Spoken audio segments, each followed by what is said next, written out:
Portalul Anvelope.md vă prezintă anvelope de vară Kumo Coreea de Sud.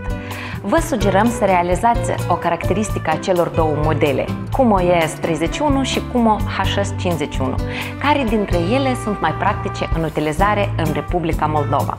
Kumo ES31 sunt anvelope de vară cu un design asimetric al benzii de rulare. Aceste anvelope favorizează un consum optim de combustibil, oferă un confort maxim în timpul conducerii și o atitudine loială față de mediul înconjurător. Nu e de mirare că anvelopele Kumo ES31 sunt considerate cele mai ecologice produse de brand sud-coreene. Aceste anvelope au de asemenea proprietăți de aderență ridicate în condiții de carosabil umed. Kumo HS51, anvelope de vară pentru automobile premium class cu un stil de conducere agresiv.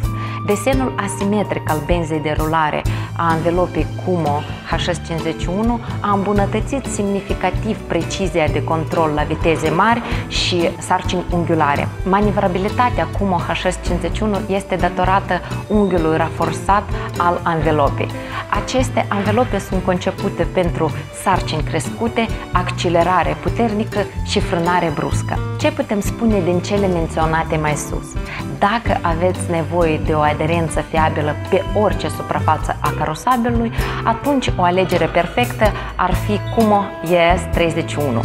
Dacă intenționați să conduceți la viteze mari cu sarcini crescute, atunci Kumo HS51 este ceea de ce aveți nevoie.